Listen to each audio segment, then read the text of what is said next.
Good afternoon, ladies and gentlemen. Thank you for inviting us, Paul.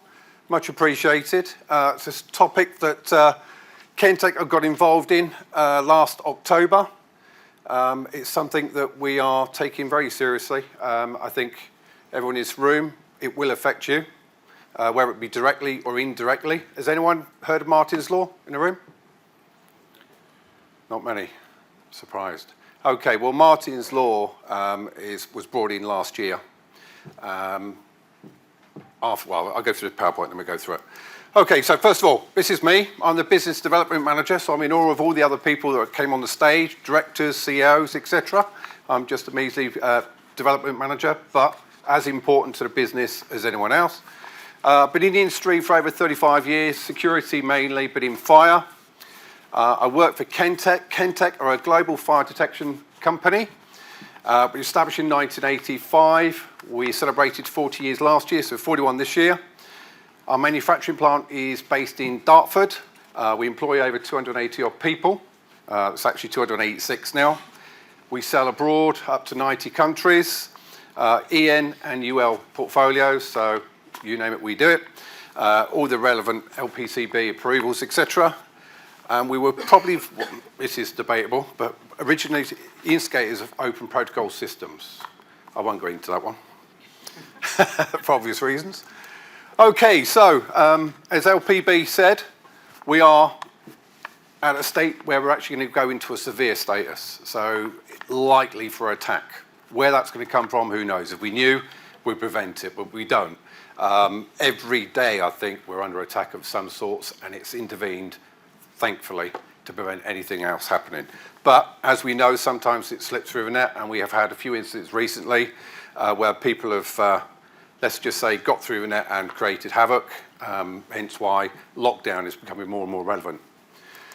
Okay, so Martyn's Law, key principles of it. The idea is risk assessment, self-trained emergencies, so if anything happens, what do you do? Who do you call? Have you got anything in place to actually prevent it happening, or if something does happen, how do you stop it escalating? So, what we're doing, who is going to regulate it? Well, originally, it's the SIA. There was mention of the FIA regulating the actual Martyn's Law, but it looks like the SIA currently are actually going to comply. So they're going to give you compliance notices, monetary penalties if you don't comply, and restriction notices again. So they're going to be auditing your systems, and if you're not complying, they will deal with you. Okay, so where does Martyn's Law apply? Well, virtually everywhere. From small venues, places of worship, educational, entertainment venues. How many of you have got children? Loads, I expect, most, if most. Okay. I'm very much, since October, been very much into the educational centres, very much getting involved with schools, from infants, kindergartens, to junior schools, to senior schools, to universities even. Cambridge University is a big one at the moment we're working on. Places of worship, synagogues, very prominent at the moment. I've actually got 2 synagogues we're working closer with people or the community to try and protect them. Entertainment venues, concert theatres, etc. Generally, as a rule, these tend to have something in place already, whether it be a PA system, PAVA system. But that's not to say they're not looking at Martyn's Law and how they comply and how they're going to action it should there be an event in the future. So, risk assessment. Now, this is different to what we're doing currently. With fire, you can walk into a building and a lot of your businesses, you can go in and you can design a fire system based on regulations, standards, etc. With security, you can do it exactly the same. You can base it on security and the guidance and standards that you have to adhere to. Martyn's Law is slightly different. It's a grey area when it comes to regulations. Okay? So the actual risk assessment is done by the people in the actual building, not the experts outside, the fire people or the security people, because they know the building best, they know how it operates. The physical aspect of CCTV access control would be governed by the security company, obviously. The potential threats and vulnerabilities is quite strange because I've gone to lots of schools. Some schools completely locked down, during the actual time, and obviously open up when they leave the premises. Some buildings, they put chains around the gates just to stop the kids getting out or people going in. It's not ideal, but they do it. But the potential threats, if you're starting from I always tell them, start from the front gate. Your entrance going into that school could have access control on it, could have a chain across it, could have just a bolt lock across it. Okay, that's fine. You write that down. That's what you've got. You then go into the play area. Look at the vulnerabilities of that. Is there open fences? Is there fields? People that can come across off the main streets into the actual school itself. You mark that down. You then look at the reception area. Is there glass between you and the person in front of it? No. Some are open, some are closed. So you go through a whole list of vulnerabilities, and this is only can be done by the school. And the school will generally, as a rule, designate a person or persons to actually write down the vulnerabilities of everything. Now, we all know with schools and education, money is an issue. So if you start off with a list of 50, the chances are you're only going to be able to address 4 or 5 of them initially. And in some cases, that's enough to begin with. And then you can add, like I said, Martyn's Law, the goalposts are moving continuously. It's not fixed, it's moving. So you're going to have to move with it. And the costs, unfortunately, are going to move with it as well. Okay? So implementation procedures and training, this is key. It's no different to your fire. Generally, as a rule, fire systems, you'd have your fire marshals, they know what to do in the event of a fire. They will usher people out to certain areas, certain places. Martyn's Law is no different. Okay, so you've got two tiers. You've got a standard tier, anything from 200 to 800 people. Education will always come under standard tier. Universities, slightly depends on the size of the university. But standard tier is between 200 and 800 people. So you must have something in place. Now, 200 seems quite high, but if you think about a kindergarten, and you may have, I don't know, 60, 80 children in the kindergarten. They have an open day, they have an activity place, suddenly it's parents involved, it's teachers' days, suddenly it's quite easy to fill a room up to 200 people. So again, it may come under the clause. If you're looking at education, you do an infant school, would you do a kindergarten? If you don't do an infant school, would you do a senior school? You've got to tier it all the way down. It's all about cost, really. So your key duties, staff have to be trained against a terrorist event or a terrorist incident. Me personally, I don't think necessarily it's going to be a terrorist incident. I think it's going to be an internal incident, i.e. an angry parent, disgruntled ex-pupil, that type of thing. What do you do when that happens? You've got to have something in place to actually tell the school something is happening, so therefore you have to measure. What do you measure? That's where the risk assessment comes in. In the event of this, we do this. No different to fire, exactly the same.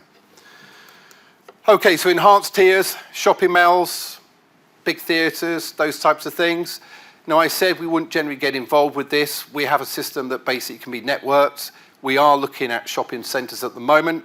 It's quite interesting because with fire alarms, you may or may not be aware, they used to break a call point and then run out the shop with all the clothes because it acts as distraction. Well, if you imagine you've got lockdown in an environment like this as well, you break a call point, same principle happens. So we're doing shopping malls at the moment where we're actually putting the call points in covert areas. So they actually, Joe Public don't see them, but the security guards walking around know there is. So if a gang comes into a shopping mall, they can break that call point, central control look at it, and then act accordingly. All right? It's a bad world we live in. Okay, so planning procedures. Evacuation, generally as a rule, is just your fire system, isn't it, really? Your fire alarm goes off, you evacuate the area. You know where your groups are, your marshals know where to move people towards. Then you've got INVAC, which is slightly different. So if you're looking at a risk assessment, you've already got your procedures for fire. You could cut and paste them, but then you've got to add. Because INVAC could mean you're actually staying in the building itself. Now, it could be, when I've spoken to some schools, they would designate, say, the main hall as, in the event of a lockdown, they hear it, they're all running to the school hall, then they secure the school hall. Okay? So it's a designated area. But that's not always the case. You may have to lock down where you are. So you're actually in a classroom, the lockdown sound goes off, or the event goes off, so therefore you can lock yourself in the actual classrooms. Now, some classrooms, on the risk assessment, you're actually saying, right, in the event of a lockdown, what we're going to do, we're going to move to one corner of the room and barricade with the tables. desks, whatever they use. And then obviously once there is a lockdown, how do you communicate back to the school that the lockdown is clear, everything's clear, the incident is happy, everyone can remove from the building or come out of where they're hiding. So best practices. As I said, most schools got CCTV access control, CCTV emergency voice communications, video surveillance, etc.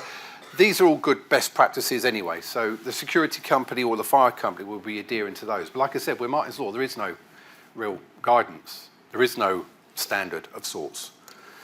So what we're saying is with Martyn's Law, care of duty is the key. If you're in a school or a shopping centre or where there's Joe Public, you're responsible for their safety. Now, obviously, with arenas like Wembley, you have security staff. We know with the Manchester Arena, they had security staff, but someone came in with a bag. We know what happens, unfortunately. So care of duty in a school it's not just the pupils, it's also the teachers, the safety of the teachers as well. Recently, when the Manchester synagogue got attacked, 2 people got shot. The reason they got shot is because they were trying to hold the door shut to stop them coming into the building. So part of your risk assessment is, in the event of somebody coming into the building, do you hold the doors? No, you secure the doors. How you secure the doors is questionable. It could be access control, it could be via a lever, it could be a thumb lock, whatever. It opens up a load of questions. And we don't have the answers, unfortunately. And like I said, the goalposts keep moving. So, obviously, to keep mentioning about terrorist attack, but I'm going to tell you a story in a second when we're going through it, on the education side, where they're not just seeing it as terrorists. Terrorist is the banner. Martyn's Law is terrorist. And a terrorist attack will be an external attack. So in other words, you've got to safeguard the perimeter of a building at some point, whether it be security guards, gates, locks, whatever it is, scanners, you name it. That's preventing the external side. Then when you're looking at schools, you have disgruntled, I call them, no one's called Karen, are they? No? Okay, I call them the Karens, and apparently the equivalent to a Karen is an Aaron. I don't know. But they go in with their dressing gown on, argue about Tommy, and you told me this, and I want to see Mr. Fred Smith, the PE teacher, etc., and they lose it. That's an incident. And if you talk to a school reception, I say, how many times do you get threatened per week? They go, at least once or twice. Some schools, lots more. So it's a threat. So it's an internal threat. Now, you could say you could put all the access control doors in as you like. But at the end of the day, if they have a pupil in the school, you can let them in. They're at reception now. They're inside the school perimeter. Suddenly, it's like you get disgruntled parents where they've got divorced. They haven't got the rights to see their children, all this sort of stuff. They kick off. They go in, running down a classroom, try and see the kids, that type of thing. It happens, believe you me. Unfortunately, it's the society we live in at the moment. So you've got to say, right, okay, in the event of that, what do we do? So it was a case of, a lot of schools have used their existing fire alarm systems. All right? So what they do, they put sounders, well, they've got fire alarms in, they put sounders in with different tones. It's fine, not a problem. And then they use classroom changeover as well, but never tone. So you end up possibly 3, maybe 4 different tones to indicate a situation. Now, I'm going to demonstrate in a second what that can do to the teacher, the temporary teacher, the pupils, you name it. It can create hysteria, confusion, and the last thing you want when you have an attack of sorts, whether it be a terrorism attack or an internal attack, is confusion. Was that a sounder? Was that the fire alarm? I don't know. Let's leave the classroom. No one's going to take that risk. So using a fire alarm for Martyn's Law to indicate there's a lockdown situation isn't ideal. So a few weeks ago, there was new guidance under section 736, states should avoid using normal fire alarms because it's not appropriate. It's not clear, precise, and confusion can come in. Now, we talk about America, about liability and all this sort of stuff. If you're the school bursar and someone gets injured, whether it be a staff or pupil, you're liable for it. And they will ask you questions. What did you put in place? What was the risk assessment you did? How did you prevent it? You left those classrooms empty. They all come running out when there was a terrorist walking around, whatever. So the idea of using this, you've got to have a clear and precise action plan so the teachers know what's happening. So basic access control, ID locks, you've got CCTV covering entrances, evacuation routes and simple barriers. That's easy, that's for a standard school. Then you've got shopping centres, theatres, arenas, where you have to up the ante slightly. We've got ballards, barriers, that type of thing. You've got security guards, you've got secure zones you send people into. Again, staff training, simple incident plan, evacuation procedures, fire procedures, very similar. And enhanced is obviously more enhanced details, i.e. security staff, fire brigade may turn up, police may turn up. You put all these scenarios in case and you exercise those as well. So this is your typical, what I class, and I've gone into schools, I've done this, and I've come across quite a few, because Martyn's Law, although it was introduced last year, a lot of schools have actually implemented this quite some time ago, so they've actually bought and paid for this. So this is the typical fire alarm tone. Okay, so that's your alert tone. There's your evacuation tone. And there's your lockdown tone. And on top of that, you've got classroom change. So you've got 4 sounders. Okay? Now that's great. I'm not saying it doesn't do its job either. It does, provided, because I know which sound is which. But as a teacher, I could get confused. You know, as a person who's in authority, I can't afford to make that mistake. So what we've come up with is pre-recorded voice messages. So it's a standalone wireless lockdown system. You have a message, okay, so all that's a beep. There is an incident in the building. Please evacuate by the nearest available exit. Now that could be fire, all right? Evacuate the building. We're not saying go anywhere else. This is more interesting. There is an incident in the building. Please make your way to a secure place and wait for further instructions. Okay, so that's a lockdown situation. Can Mrs. Robinson come to reception, please? Now this is a coded message, and when we've demonstrated this to schools, the majority want this coded message. And the reason they want a coded message is because they don't want to create hysteria for your pupils. Kids have phones, or they did have phones in schools, they don't anymore, or they won't soon, but kids have phones. And if there's a lockdown situation, they'd be filming it. Before you know it, it's on the social media, all that sort of stuff. And then before we know it, you've got these snowflake children where they say, well, I'm anxious, I can't go back to school because the lockdown keeps going off. I'm not going back into school, it scares me. Yeah? So with a coded message, it's saying an incident's occurred, we're not sure what, you know, can Mrs. Robinson come to reception? That means the staff that are dedicated to lockdown know how to act. It's a bit like a fire alarm, except fire goes all around the school. The coded message doesn't have to be covered all around the school. It could be in certain areas, could be in the staff room, could be in the bursar's room, could be the head teachers, deputy head teachers, could be in the caretaker's room. Not all around the school, because why do children need to know? You've already put an action plan in. Your risk assessment says, right, Mr. Jones is in charge of that one, Mrs. Jones is in charge of that one, we know what we're doing, okay? And this is true. If you have this lockdown evacuation situation, you are going to stir up the kids and then take advantage of it as well. All right? So we have a coded message, and the most important one is after an event. Attention, please. Attention, please. The incident is now over and the all clear can be given. Okay, so you can come out of your classrooms. That's most important. So the idea is we're delivering emergency messages, clear. There's no way you're going to get confused. Yeah? You understand what the message is. Interestingly enough, a majority of people actually acts better when it comes to authority for a male voice, but when it's a command to advertising, a female voice is more preferred. Really strange. I don't know why, but hey-ho. So the question we ask is, do you want alert tones or do you want voice messages when it comes to Martyn's Law, when it comes to lockdown? I know which I prefer. Saves confusion. Yeah? Okay. So, what takes priority? And quite rightly so, fire should take a priority over lockdown. Lockdown is saying stay in the building. Fire is saying please leave. You're under a risk of, the building on fire. Now, this is, again, a scenario that we have with schools. You invest in a fire alarm system, you have your tones, the teachers know what the tones are, and they act accordingly, currently.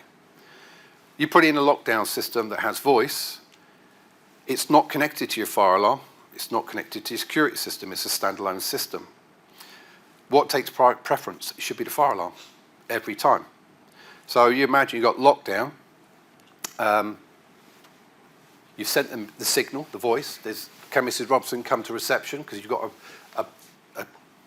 if you like, an aggravated teacher, aggravated parent, or it could be a pupil, or two pupils fighting in a corridor. You don't want classroom change coming on because they're going to come running out. Everyone's going to be taking pictures, etc. So when it comes to lockdown, everything's available on Google. So someone's going to go along and go, break the call point, fire call point. What's going to happen? Your lockdown's irrelevant. Everyone's going to leave the classrooms. Everyone's going to come out of school, and they're going to go into that incident. So lockdown and fire, to a certain extent, have to coexist. But what you'd have to look at is your fire side of things. If you are putting lockdown in, is you can't afford to have one call point broken and it will send the fire alarm off. You've got to look at cause and effect. You may want 2 call points in 2 different areas going off, or you may want a call point and a sensor going off before the fire alarm goes off. Because otherwise, lockdown defeats the object. If I'm Mr. Angry, I'm coming in, the section's pressed the button and said, right, okay, let's lock down the system. The teachers know an incident's occurring, not to release the children, because your fire alarm's now going to say classroom change. They know you're not leaving the classroom until we hear the all clear. Then Mr. Smith, call him that, breaks the call point, the fire alarm goes off, they all have to leave. Gets confusing. So you have to really think about the risk assessment side of it. Yes, as fire people, yes, as security people, we have to talk to the school. How do you manage this? We have to get involved in the implications of what they're trying to do, how they're going to put their risk assessment together. Can you advise them? Yes. Can you put it together for them? No, because they know the building better than you do. They know the pupils better than you. They know how they're going to interact with their staff. So, best practices should be heard over noisy environments, automatic release, pre-recorded instructions. Now, we've showed you 3 voice messages there. We can change those voice messages. The reason we haven't is because we're trying to create a standard. Lockdown's lockdown.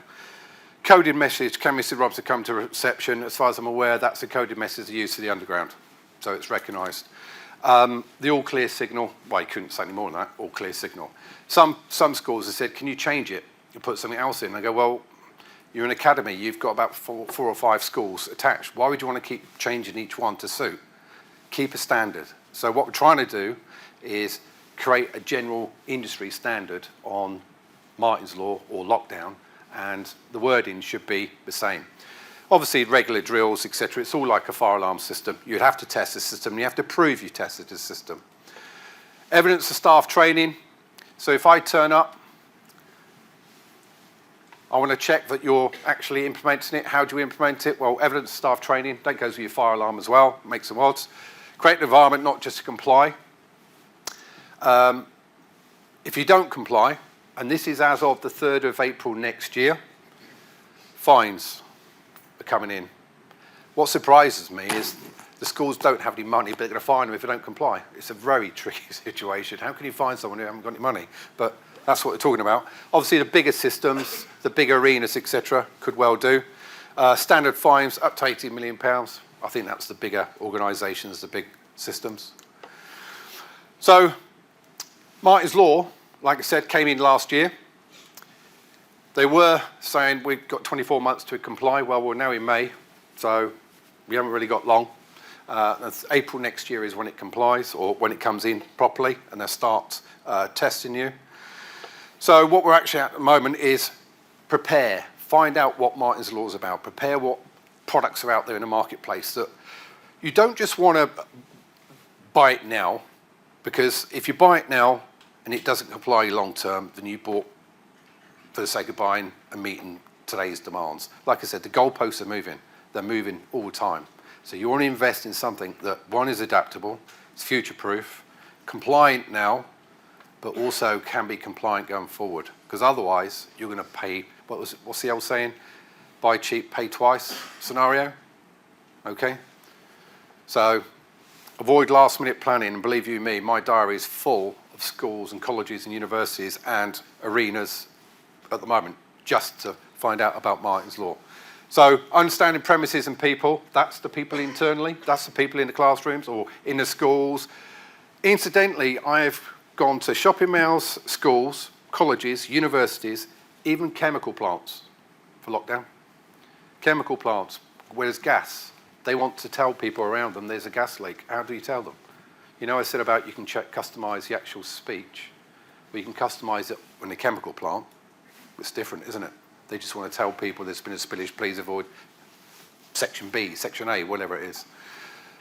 Vulnerability spots, that's right in your risk assessment. Starts from the front gate all the way to the fact that you may have a classroom that's on the ground floor and it's got a back door into the field. Access from the back, okay? Procedures and training, obviously once you've implemented something, you've got to train people how to use it. What I tell people is, if you're investing in something, go in with your basics, test it, find out the vulnerability spots, how your classrooms, how your pupils react, and once they've reacted, you can then enhance the system and make it bigger. Okay, I think that's it. So the question that I had come in was, okay, how proven is your technology you use for your lockdown system? Okay, well, Kentec are predominantly a fire company. We do hardwired systems as well as wireless systems. We sell a system called K-Mesh, which is wireless. It's in the marketplace, been in the marketplace 7-8 years now, fully tried and tested. It's in flats, it's in blocks of buildings, it's in prestigious sites, you name it. It has to adhere to all the relevant compliances. And all we've done is taken that technology, put it into lockdown. So we're very confident of compliances going forward. We're very confident that we already have that technology working out in the field. And all we've done, like I said, we've just removed the actual fire element of it, i.e. the smoke and the heat side. We're using exactly the same technology, even looks the same. We've just removed the fire aspect of it. So we're confident that it will work.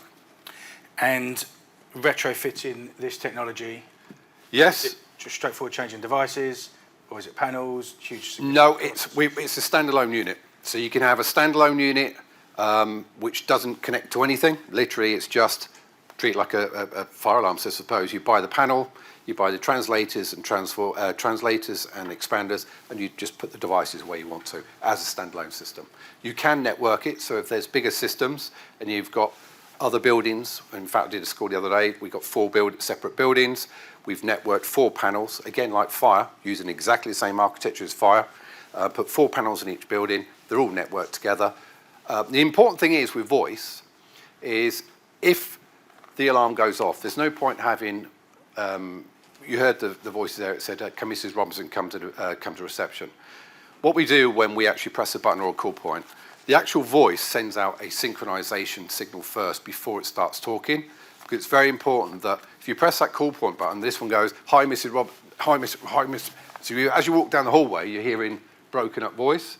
Like I said, it has to be clear and precise. So what we actually do is when we click a button, we send out a synchronization signal first to all the devices, then it starts talking in clear and precise. So you could be one end of the building to the other end of the building, and you'll hear exactly the same message with no broken. So it's all synchronized. All right? Brilliant. Question here. Yeah, cool. Just a quick one. Does those systems allow integration into notifying the emergency services? Yes. I mean, what you've got is input and output modules you can add to this device. So that can do anything. It can open up gates. It can, I see CSL over there. You can interface that with your security system into the CSL. It goes off-site. Because the whole point of lockdown is if there is an incident, you don't just want to have it local. You may want it to go into the police. Yeah. So you can interface it with your fire alarm if it's got signalling on it, or you can interface it with your security system. Makes sense. All right. Well, Good question. Just to clarify, the schools that already have the fire alarm that have the 3 different sounds, do they have to change that, or is it still compliant? No, it's still compliant. I mean, but this is new. It's the better option. Yes, it's a better option to change it, and I certainly wouldn't say, by the way, I see you've addressed it this way, you need to change it all. I wouldn't want to be the person to say that.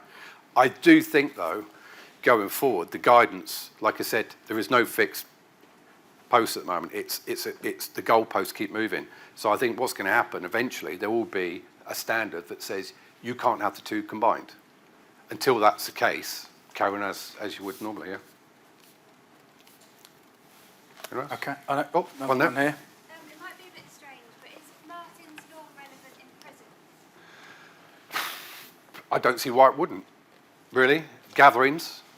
Yeah. The only thing with that is, I think you're going into the realms where anti-vandal proof and people knock things off the wall and all sorts. Yeah. Can't see why not. But yeah, I mean, like I said, chemical plants, you name it. Wherever there's a gathering of people, you need some form of Martyn's law. What that will be, what you want, who knows? There's plenty of systems out there. Some comply, some don't. Or say comply, that's not right. That will do the job. It's going forward whether or not they will comply long term. Like I said, pay once or buy cheap, pay twice. Yeah. All right. Anything else? Steve? Sorry. So I've seen the system down at Dartford. Yep. It's very impressive, and I learned quite a lot when I came down.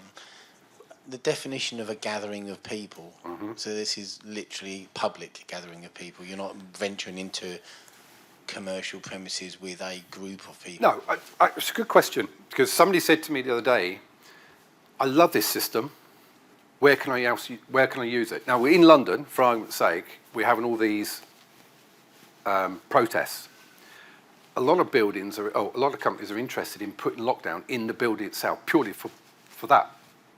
If there's a protest outside, and then suddenly some protesters break into your building, and all they want to do is create damage, they press the blue call point, because blue is for lockdown, and they know that there's an action point or risks assessment, and this is what we're going to do. So there's a whole mix of things you can do. So the legislation would suggest that they should put it in. Yeah, I think at the moment, the way it's read is if there's a gathering of people, i.e. whether it could be a wedding, it could be a school, it could be arena or concert, that type of thing, yes. 200 to 800 people, you have to do something, and then obviously the higher tier.